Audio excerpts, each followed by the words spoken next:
नमस्कार सांग मैंने आपण मानु समस्त को मो स्टोरी चैनल स्वागत। चलतु हृदय को छुला भाया कहानी शुणा मित्राखी जीव शाशुघर कहानी को आरंभ शेष जाए शुणापी अनुरोध रहा। यही कहानी संपूर्ण भाव एक काल्पनिक कहानी अटे। एथिरे समस्त चरित्र मध्य काल्पनिक अटंती। कुपथरे चली जाउथवा पिलाटी केमिति भिन्न भिन्न मोड़ दे गति करने सह ता जीवनर 7टी अस्त्रर अनुसंधान करुछि एवं परिशेष निज जीवनर एक सर्वोत्तम स्थान रे पहुँची पारिछि ताहा आपण मानकु जणाइबा एही कहानीर मुख्य लक्ष्य। आशा करुछि कहानीटी युव समाज को एक सुंदर वार्ता प्रदान करिबो। एबे चलंतु कहानी आरंभ करिबा। भंगा चालिया भितरु फेणा जाइथिबा बीरी को गोटे छोट हांडी धरी बाहर को बाहरी आसिले मालती। दांडरे बस्ताटीए बिछेई देई बढ़ी पारिबारे लागि पड़िले। दर आउजा ताटीटाकू खोली देई चुप चुप आसी मालती पाखरे बसी पड़िला मित्राखी। मित्राखी मनोज बाबूंको मझिया झियो। सेमानंक घर आर गाँ रे, किंतु मित्राखीर माँ मृत्यु परे सेठारे रहिबा मनोज बाबूंको पक्षरे एते सहज हैला नाही। मित्राखीर भी देह खराब हैला ता माँक कथा भाबी भाबी। सेथिपाई डाक्तरंक निर्देश अनुसार परिवेश बदलाया पाई मनोज बाबू एई गाँ रे पूर्वरु किणा जाइथिबा जमी रे निजर समस्त पुंजी विनियोग करी घरटीए तैयारी करथिले। एठारे रहिले मित्राखी धीरे धीरे ता माँक सह बितेइथिबा समय भूली जाई पारे सेई आशारे से तीन झियोंकु धरी रही आसुथिले। बड़ झियो मीनाक्षी विवाह करि सारिछि। से ता शाशु घरे बहुत खुशी रे मध्य अछि। मझिया झियो मित्राखी पाठरे बहुत आगुआ युक्त 3 परे पीजी करि सारिछि। एबे केवल चाकरी खंडिए पाई चेष्टा चलिछि। ता परिश्रम अनुसार चाकरी भी खूब शीघ्र मिलजियो बोली मनोज बाबूंको विश्वास अछि। आउ सान झियो सोनाक्षी एही वर्ष 10म श्रेणी पास करिछि। शतकड़ा 92% नंबर रखी जिले में प्रथम होइछि। झियर सफलतारे मनोज बाबूंको हृदय खुशी रे पुलकित होई उठिछि। छोट बेलरू माँ को हरैथिबारु मनोज बाबू मित्राखी और सोनाक्षी को उभय माँ बापांको स्नेह ममता देबा पाई संपूर्ण चेष्टा करिसेंती। मित्राखी किंतु ता स्कूल बेलर सांग मिलन माँ सहित बहुत समय बितेई थाए। सेथिपाई ता माँ र अभाव को से अनुभव करि पारि नाही। बहुत समय से मिलन घर को जाई ता माँ मालती सह कथबार्ता करे। मनोज बाबू मध्य कोनोसी बाधा सृष्टि करंती नाही मित्राखी भाई। तांकर विश्वास अछि तांको झियो केबे किछि भूल काम करिबो नाही बोली। मालती ताकू देखि कहिले, आलो माँ तू आसीछु? मु तो चमकी पड़िली। तू तो सबुबले बड़ पाटी करी माउसी माउसी बोली डाकी डाकी आसु। आजी कौन एमिति चुपचाप आसी बसी पड़िलु? मित्राखी कहला नाई माउसी से किछि नहीं। अच्छा मु आपन को साहाय्य करिबि कि बढ़ी पकेइबारे? मालती कहले ना रे माँ तू बेकारे काई हाथ हबु कहलु? मु पारी देउछि। तू खाली लक्ष्य करे केमिति करुछि मु। बाहा होई जेबे शाशुघर जिबु कामरे आसीबो बुझिलु? मित्राखी ता ओठरे सुखिला हसटिए फुटेई कहला आज्ञा किंतु मु थरे चेष्टा करी देखि थांती माउसी। मालती मना करिया सत्वे मित्राखी जोर करी हांडीरू बीरी नहीं बढ़ी पकेइला। मित्राई कहला अच्छा माउसी मु गोटे कथा कहिया पे आसीथिली। मालती कहला आलो माँ कहूनु मते कहिबारे कौन लाज करुछु जे? मित्राई कहला नाई लाज करू नाही जे किंतु आपण रागी पारंती सेथिपाई भय लागुछि कहिबाकू। मालती कहले की कथा एमिति कहिबु कि मु पुणी तो परी झियो उपरे रागिबि जे? मित्राखी कहला छाड़ंतु ना माउसी से कथा घरे मौसा नाहंती कि? मालती कहले नाई से जाइछंती बिलकू। मित्राखी कहला आउ मिलन से केउठी अछि? मालती कहले तू ता कथा काहेकि पचारुछु? से कुलांगर पाई मोर भारी चिंता। के जानी केहू ग्रह दोष रहीगला तार। मित्राखी कहला कौन हला माउसी आपण एमिति काहेकि ताको कहउचंती? मालती मुह सुखे दे कहले तू ता स्कूल समयरू ता सह पढ़ी आसीछु तते अधिक कौन कहबी मु? तू कौन जानी नाहु जे से केमितिका बोली? मुंडरे तार जेमिति गोबर भर्ती होइछि। पाठ पढ़ा तो अधारू छाड़ी देला। भविष्यत चिंता घर चिंता माँ बापा चिंता किछि भी नाही तार। खाली ता बापा खटी खटी पैसा आनिबा परे किछि टंका निज पकेट रे पुरेई देबो आउ किछि टंका रे खाइबा पई जिनिस किणा हेबो बास। तापरे पेटे खाई दे बाहरी जीव तार से बालुंगा सांग गुड़ांक पाखकू। मु कहिले तू विश्वास करिबु नाही। से कुसंगरे पड़ी मद भी पिउछि। एतिकी भल जे ता चरित्र खराब नुहे। कौनसी झियोंक सह किछि खराब व्यवहार करे नाही कि अश्लील भाषा रे कथा हुए नाही। तथापि से चरित्र रही लाभ कौन? ପାଠ ଶାଠ ତ ପଢ଼ିଲା ନାହିଁ, କିଛି ରୋଜଗାର କରିବା ପାଇଁ ତା'ର ଇଚ୍ଛା ନାହିଁ କି ଆଗ୍ରହ ବି ନାହିଁ। ଆଗକୁ କେମିତି ଘର ଚଳେଇବ ସେ? ସେଇ ତାରି ଚିନ୍ତା କରି କରି ମୋତେ ରାତି ରାତି ନିଦ ବି ହେଉନାହିଁ। ତା ବାପାଙ୍କର ବି ବୟସ ହେଲାଣି, କେତେ ଦିନ ଆଉ ସେ ଖଟି ପାରିବେ ତୁ କହ? ଗୋଟେ ପୁଅ ହୋଇ ଯଦି ସେ ଆଗ କଥା କିଛି ନ ଭାବି ଖାଲି ବର୍ତ୍ତମାନକୁ ମୌଜ ମଜଲିସରେ କାଟିଦେବ, ଆଗକୁ ତା ଆଖିରୁ ଲୁହ ପୋଛିବା ପାଇଁ କେହି ତା ପାଖରେ ନଥିବେ। ତା ବାପା ବି ଭାରି ମନ ଦୁଃଖ କରୁଛନ୍ତି ଏ ଅପଦାର୍ଥ କଥା ଭାବି। କଥା ଭିତରେ ବଢ଼ି ପକେଇବା ସରିଯାଇଥିଲା। ମାଳତୀଙ୍କ ଆଖିରୁ ବୋହି ଆସୁଥିବା ଲୁହକୁ ମିତ୍ରାକ୍ଷୀ ନିଜ ହାତରେ ପୋଛି ଦେଇ ସାନ୍ତ୍ୱନା ଦେଲା। ଦୁଇଜଣ ଘର ଭିତରକୁ ଯାଇ ହାତ ଧୋଇ ବସିଲେ। ମାଳତୀ କହିଲା, ଛାଡ଼େ ମିତ୍ରା। ସ୍ନେହରେ ମାଳତୀ ମିତ୍ରାକ୍ଷୀକୁ ମିତ୍ରା ବୋଲି ଡାକନ୍ତି। ତୁ କ'ଣ କହିବୁ ବୋଲି କହୁଥିଲୁ କହ। ସେ କୁଳାଙ୍ଗର କଥା କହିହେବ ବି କ'ଣ? ତୁ ତୋ କଥା କହ ଏବେ। ମିତ୍ରାକ୍ଷୀ କହିଲା, ମାଉସୀ, କଥାଟା ଶୁଣିଲେ ହୁଏତ ଆପଣ ଆଉ କେବେ ମୋତେ ପୂର୍ବ ପରି ଭଲ ପାଇବେ ନାହିଁ। ମାଳତୀ କହିଲେ, କି କଥା କହୁଛୁ ତୁ? ମୁଁ ପୁଣି ତତେ ଭଲ ପାଇବି ନାହିଁ? ଜାଣିଛୁ ତ ମୁଁ ମିଲନଠାରୁ ବହୁତ ଅଧିକ ଭଲ ତୋତେ ପାଏ। ତୁ କେମିତି କହିପାରୁଛୁ ଯେ ମୁଁ ତତେ ଭଲ ପାଇବି ନାହିଁ ବୋଲି? ତୁ କହ ତ ଶୀଘ୍ର, କି କଥା କହିବୁ ମୋତେ? ମିତ୍ରାକ୍ଷୀ ତା'ର ଖନି ମାରି ଯାଉଥିବା ପାଟିରେ କହିଲା, ମାଉସୀ, ମୁଁ ମିଲନକୁ ପସନ୍ଦ କରେ। ମିତ୍ରାକ୍ଷୀର କଥା ଶୁଣି ଯେମିତି ଜଡ଼ ପାଲଟିଗଲେ ମାଳତୀ। ସେ ମିତ୍ରାକ୍ଷୀକୁ ହଲେଇ ଦେଇ କହିଲେ, ଆଲୋ ମିତ୍ରା, ତୋ ମୁଣ୍ଡ ଠିକ୍ ଅଛି ତ? ତୁ ଏ କି କଥା କହୁଛୁ? ମିତ୍ରାକ୍ଷୀ ମୁହଁ ତଳ କରି କହିଲା, ମୁଁ ଜାଣିଥିଲି ମାଉସୀ, ଆପଣଙ୍କ ପ୍ରତିକ୍ରିୟା ଏମିତି ହିଁ ହେବ ବୋଲି। ଆପଣ କ'ଣ ଯେ କୌଣସି ମା' ବି ତାଙ୍କ ପୁଅକୁ ପ୍ରେମ କରୁଥିବା ଝିଅ ମୁହଁରୁ ପ୍ରେମ ପ୍ରସ୍ତାବ ଶୁଣିଲେ ଏମିତି ହିଁ ଆଶ୍ଚର୍ଯ୍ୟ ହୋଇଥାନ୍ତେ।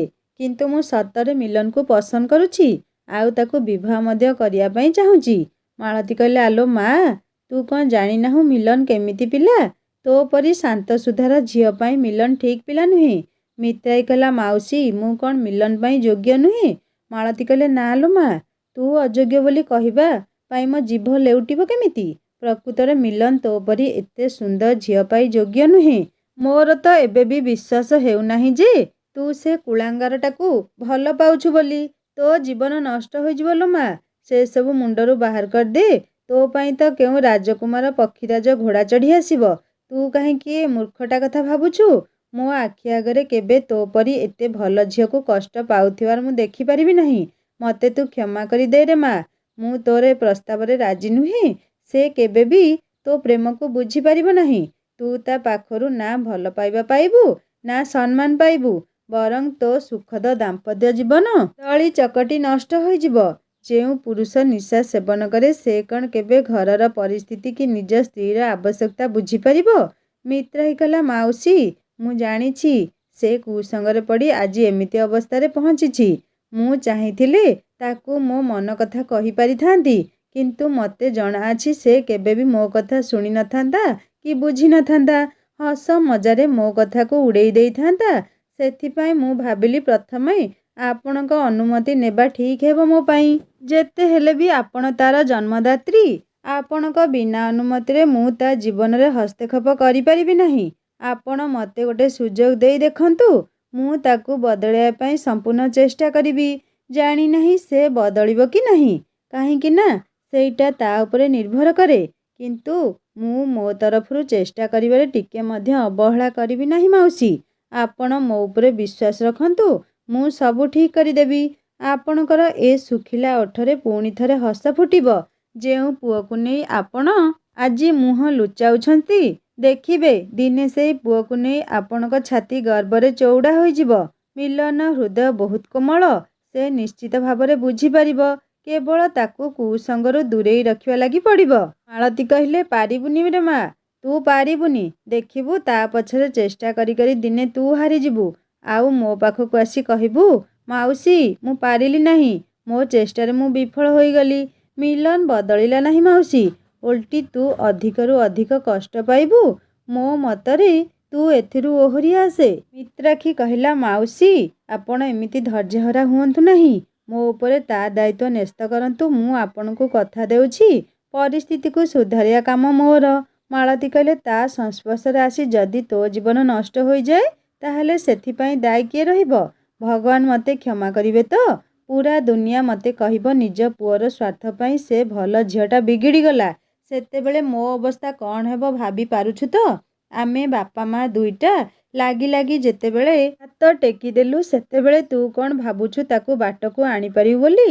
ମିତ୍ରାକ୍ଷୀ ମାଳତୀଙ୍କ ହାତ ଦୁଇଟାକୁ ଜାବୁଡ଼ି ଧରି କହିଲା, ନିଶ୍ଚୟ ମାଉସୀ, ସେ ବାଟକୁ ଆସିବନି, ଯିବ କୁଆଡ଼େ କୁହ?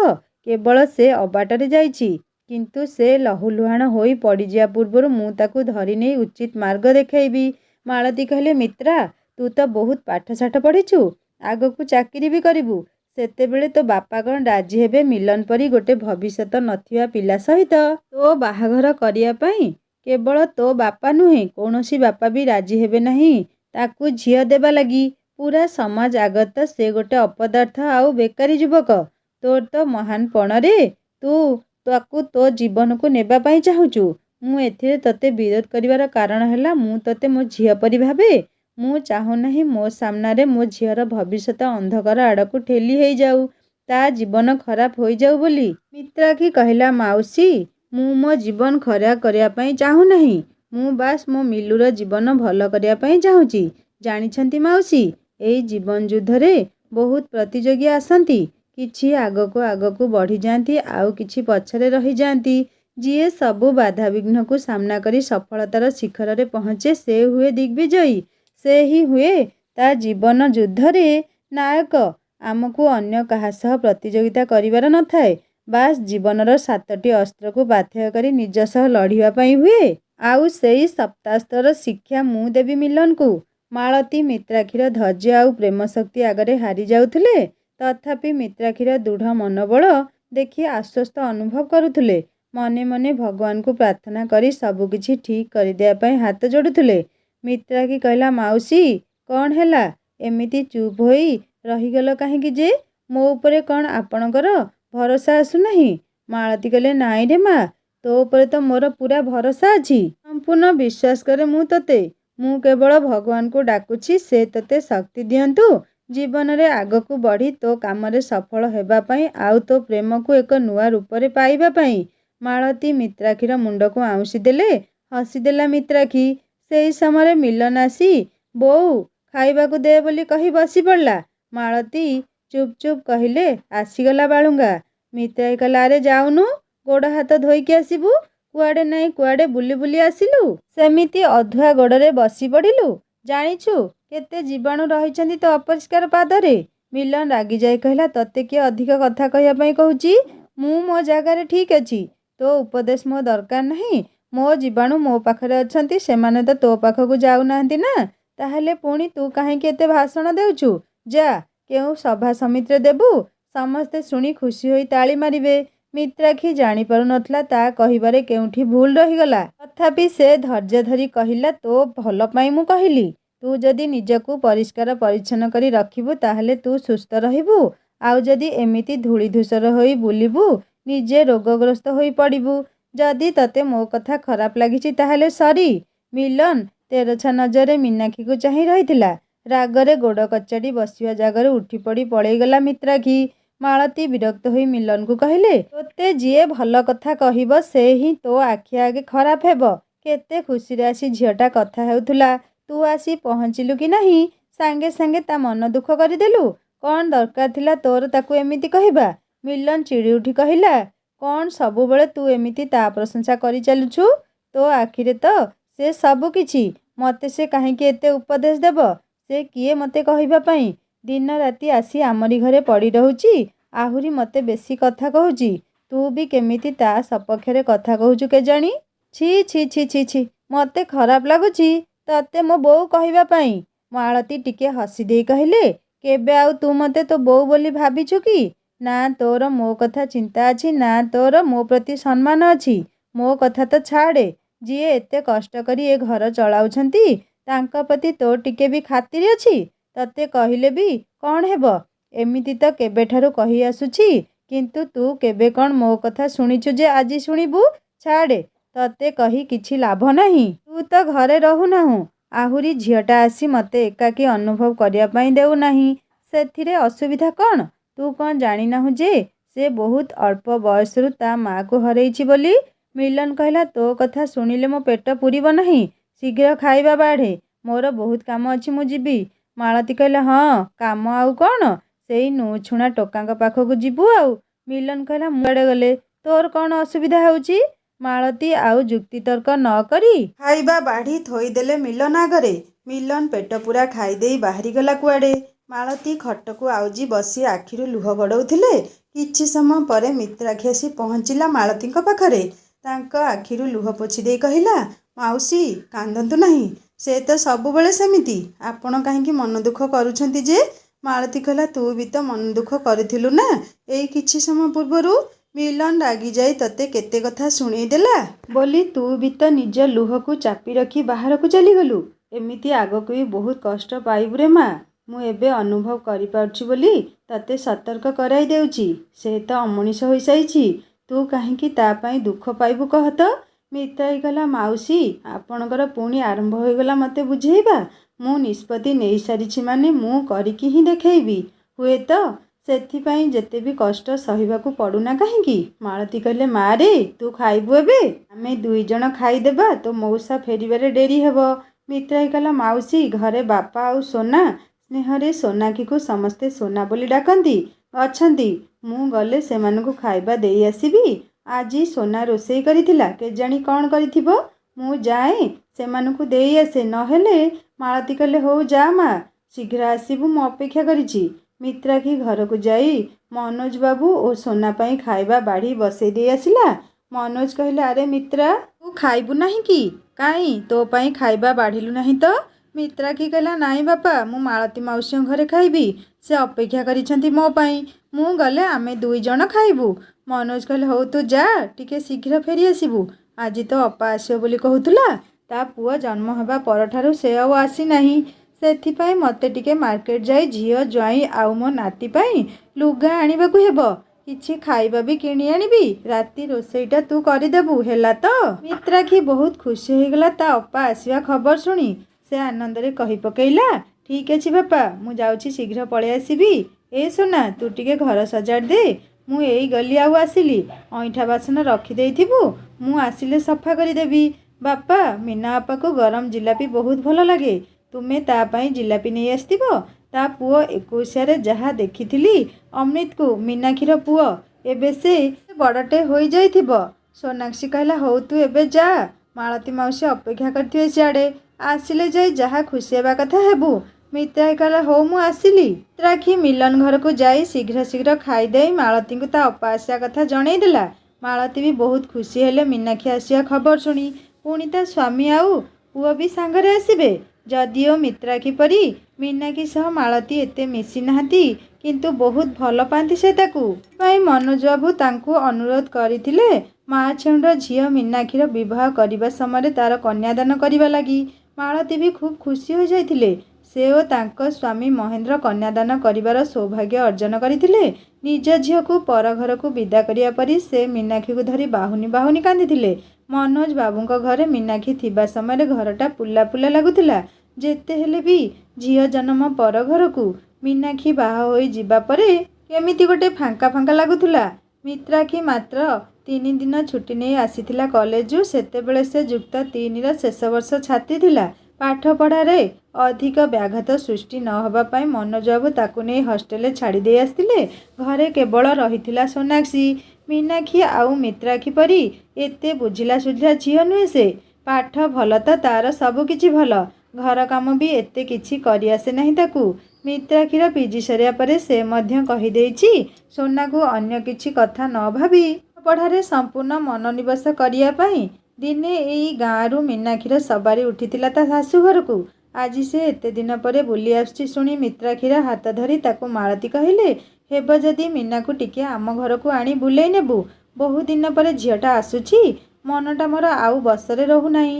ତାକୁ ଟିକେ ଦେଖିଦେଲେ ଭାରି ଖୁସି ଲାଗିବ। ମିତ୍ରାକ୍ଷୀ କହିଲା, ଆରେ ମାଉସୀ, ମୁଁ ଆଣିବି କ'ଣ ଯେ? ଦେଖିବ ସେ ନିଜେ ଆସି ପହଞ୍ଚିଯିବ ଆପଣଙ୍କ ପାଖରେ। ମାଳତୀ ହସି ଦେଇ କହିଲେ, ହଉ ମା, ଏବେ ଯା, ଘରେ କ'ଣ କାମ ଥିବ ଶୀଘ୍ର ସାରିଦେବୁ ତୋ ଅପା ପହଞ୍ଚିବା ପୂର୍ବରୁ। ମିତ୍ରାକ୍ଷୀ ହସି ଦେଇ ଦାଣ୍ଡରେ ଡେଇଁ ଡେଇଁ ଚାଲିଗଲା ଘର ଆଡ଼କୁ। ଘରେ ପହଞ୍ଚିବା ପରେ ସୋନାକ୍ଷୀ କହିଲା, ଏଇ ମୁଁ ଲୁଗାପଟା ସଜାଡ଼ି ଦେଇଛି, ଆଉ ଖଟ ଉପରେ ନୂଆ ବେଡ଼ସିଟ୍ ଗୋଟେ ବିଛେଇ ଦେଇଛି, ବାସନ ବି ଧୋଇ ଦେଇଛି। ଏବେ ଚାଲିଲି ମୁଁ ଶୋଇବି। ବହୁତ ଥକା ଲାଗିଲାଣି ମୋତେ। ଅପା ଆସିଲେ ମୋତେ ଡାକିଦେବୁ। ମିତ୍ରାକ୍ଷୀ ହସି ଦେଇ କହିଲା, ଆରେ ମୋ ଗେହ୍ଲି ଭଉଣୀଟା, ଆଜି ଏତେ କାମ କରିଛି। ଗୁଡ୍ ଗାର୍ଲଟା। ସୋନାକ୍ଷୀ କହିଲା ତୁ ତ ଏମିତି କହୁଛୁ ଯେମିତି ମୁଁ କେବେ କିଛି କାମ କରେ ନାହିଁ। ଆରେ ସତରେ ତ ମୁଁ କିଛି କାମ କରୁନାହିଁ। ହା ହା ହା ହୋଇ ହସି ପକେଇଲେ ଦୁଇ ଭଉଣୀ। ସୋନା ଗଡ଼ିଗଲା ଚଟାଣରେ ଗୋଟେ ମସିଣା ବିଛେଇ ଦେଇ। ଖଟ ଉପରେ ବହୁତ କଷ୍ଟରେ ବେଡ଼ସିଟ୍ ପକେଇଥିବାରୁ ଅସଜଡ଼ା ହୋଇଗଲେ ପୁଣି ଥରେ କଷ୍ଟ କରି ସଜଡ଼ା ଲାଗି ପଡ଼ିବ। ସେଥିପାଇଁ ସେ ତଳେ ଶୋଇବାକୁ ମନସ୍ଥ କରିଲା। ମିତ୍ରାକ୍ଷୀ ବାହାରେ ଯାଇ ଦାଣ୍ଡ ପଟରେ ବୁଲାବୁଲି କରିଲା ଆଉ ବାରମ୍ବାର ରାସ୍ତା ଆଡ଼କୁ ନଉଥିଲା। କେତେବେଳେ ତା ଭଉଣୀ ଭିଣେଇ ଆସିବେ ସେଇ ଅପେକ୍ଷାରେ ଥିଲା ସେ।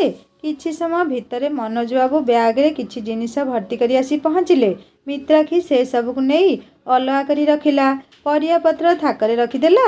ରାତି ପାଇଁ ଚିକେନ, ପୁଣି ତା ଅପା ପାଇଁ ଗରମ ଜିଲାପି ଆଉ ସେମାନଙ୍କ ପାଇଁ ସିଙ୍ଗଡ଼ା ଓ ଆଳୁ ଚପ୍ ଆସିଥିଲା। ପାଟିରୁ ତାର ଲାଳ ବୋହି ଆସିଲା। ସେ ଆଉ ନିଜକୁ ଅଟକାଇ ନ ପାରି ଗୋଟେ ସିଙ୍ଗଡ଼ା ପାଟିରେ ପକେଇ ଦେଇ ଚୋବେଇବାରେ ଲାଗି ପଡ଼ିଲା। ପିଠାକୁ ନେଇ ଫ୍ରିଜ୍ ଭିତରେ ରଖିଲା।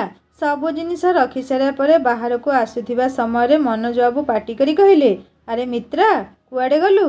ଦେଖେ ତୋ ଅପା ଭାଇ ଆସି ସାରିଲେଣି। ମିତ୍ରା ପାଟିରୁ ସିଙ୍ଗଡ଼ା ସରି ନଥିଲା। ସେ ନିଜର ସମସ୍ତ ବଳ ଲଗାଇ ଶୀଘ୍ର ଶୀଘ୍ର ଚୋବାଇ ଢୋକିଦେଲା।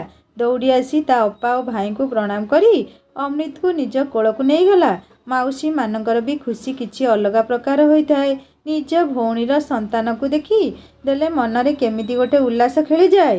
ପିଲାଙ୍କ ସହ ଖେଳିବା, ସେମାନଙ୍କୁ କାଖ କରି ବୁଲେଇବାରେ ବି ଅନେକ ଆନନ୍ଦ ଭରି ରହିଥାଏ।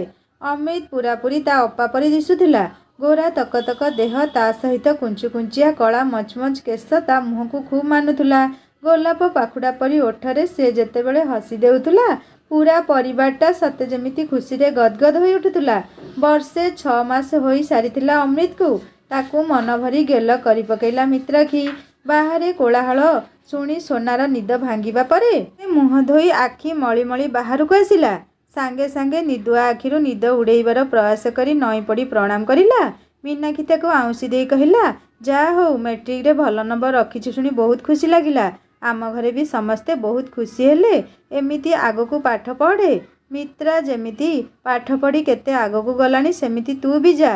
ସୋନା ମୁଣ୍ଡ ଟୁଙ୍ଗାରି ଚେୟାର ଦେଲା ସେମାନଙ୍କୁ ବସିବା ପାଇଁ।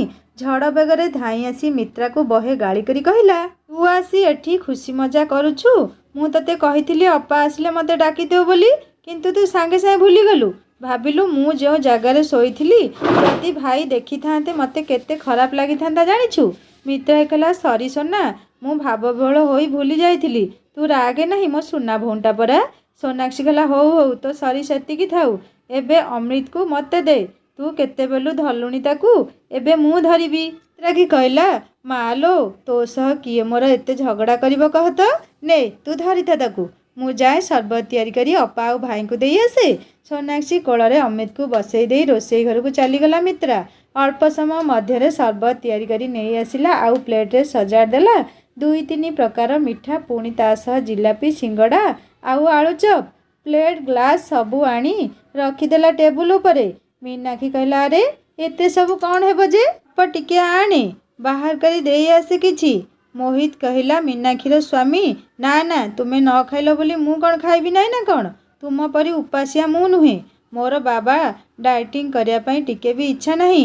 ମୀନାକ୍ଷୀ କହିଲା, ହଁ ହଁ, ପେଟଟା କେମିତି ଆଗକୁ ବାହାରି ଆସିଲାଣି, ତୁମକୁ ଦେଖାଯାଉ ନାହିଁ ବୋଧେ? ମୋହିତ କହିଲେ, ତୁମ ପେଟ ଆଗକୁ ବାହାରି ଆସିଲାଣି କାହିଁ ନାହିଁ ତ?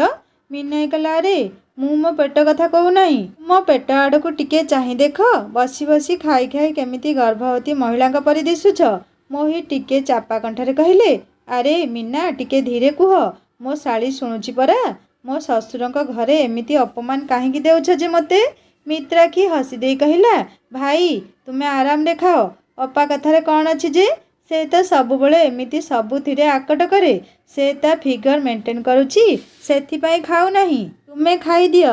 ମୀନାକ୍ଷୀ କହିଲା, ଛାଡ଼, ମୋ କଥାର ପ୍ରଭାବ କାହା ଉପରେ ଆଗରୁ କେବେ ପଡ଼ିଛି ନା ଆଜି ପଡ଼ିବ? ତୁମେ ସବୁ ଖାଅ ଆରାମରେ। ମୁଁ ବି ଆଉ କାହିଁକି ବାକି ରହିବି? ମୁଁ ବି ଖାଇଦିଏ। ମୋହିତ ଏମିତି ହସ ମଜାକର ଲୋକ। ସବୁ କଥାରେ ଏମିତି ହସାଇ ପକେଇବେ। ଦୁଃଖ ଛାଇ ଯାଇଥିବା ପରିସ୍ଥିତିରେ ବି ଏମିତି ଯାଦୁ କରିବେ ଯେ କେହି ନ ଖୁସି ହୋଇ ରହିପାରିବ ନାହିଁ। ସେ ପୋଷ୍ଟ ଅଫିସରେ ସୁପରିଟେଣ୍ଡେଣ୍ଟ ଅଛନ୍ତି ବି ତାଙ୍କ ମନରେ ଟିକିଏ ହେଲେ ଗର୍ବ ଅହଙ୍କାର ଦୃଶ୍ୟମାନ ହୁଏ ନାହିଁ। ମନୋଜବାବୁ ମଧ୍ୟ ମନେ ମନେ ବହୁତ ଗର୍ବ ଅନୁଭବ କରନ୍ତି ନିଜ ଜ୍ୱାଇଁଙ୍କ ପାଇଁ। 3-3ଟି ଝିଅର ବାପା ହୋଇଥିଲେ ମଧ୍ୟ ତାଙ୍କ ମନରେ ପୁଅ ନଥିବାର ଅଫସୋସ ନାହିଁ। मीनाक्षीर विवाह परठारु मोहित तांको ज्वाई कम आउ पुओ परी अधिक लागंती। बेले बेले बहुत मन दुख करती मनोज बाबू। तांको स्त्री मोनिका जदि आज बंची थांते ताहले से मध्य ए हस खुशीर परिवार देखी खूब खुशी होइथांते। मोनिका वियोग परे सते जेमिति मझी दरिया भासी जाउथुला परिवारटा। आहा पदे तो बहु जन कहूले किंतु एमानक दुख को हृदयंगम करिवार शक्ति बोधे कहा पाखरे मध्य नथिला। सेतेबेले सोना मात्र 2 वर्षर संतान आउ मित्रा 9 वर्षर। मीना टिके बड़ थिबारु बुझी पारथिला किंतु ए सान पिला दुईटा खाली डहळ विकळ हेउथिले माँ पई। केते कष्ट करी से पालन करिसेंती पिलांकु सेईटा केवल तांकु ही जणा। सतरे गोटे परिवारु नारीटिए जेतेबेले विदाय नहीं जाए घरर मूलदुआ जेमिति भुसुड़ी पड़े। से जहा भी हेउ एबे मोनिका उपरे थाई तांकर हस खुशीर संसार देखी निश्चय खुशी हेउथिबे। मीना कहला बापा आपण भी गोटे जिलापी नियंतु पाटिकु। मनोज बाबू भावना भितर बाहरी आसी कहले ना रे माँ तू खा मु परे खाईदेवी। तो भौणी तो मन जानी मते कहिथिला अपा पई गरम गरम जिलापी नहीं आसीबो। देख तो गरम अच्छी ना ठंडा होई गलानी। मोहित कहला बापा खाइबा सब पूरा गरम अच्छी आपण सेथिपाई व्यस्त हुंतु नहीं खाली जा मिठाटा ठंडा अच्छी आउ। मोहित को कथा सुनी समस्ते हसीदेले। सांग माने मित्राक्षी एते पाठ पढ़ी मध्य काहेकि गोटे बदमाश अपाठुआ पुओ को बाहा हबाकू चाहुतुला ताहा जानिबा एही कहानीर द्वितीय भागरे। कहानी केमिति लागुची मते निश्चय कमेंट करी जणेबे। आउ जदि भल लागुथाय लाइक टे करिवे सांग माने तो शेयर करिवे। आउ जदि मो चैनल नुआ अछन ताल सब्सक्राइब करी बेल आइकन दबे देबे। हिंदी स्टोरी चैनल नुआ कहानी अपलोड होई सारची। आपण माने एही कहानीर डिस्क्रिप्शन लिंक को क्लिक करी नुआ कहानी पढ़ी परिबे और सुनी परिबे। एबे मते विदाय दियंतु जल्दी आसीबी एही कहानीर द्वितीय भाग नै। नमस्कार जय जगन्नाथ।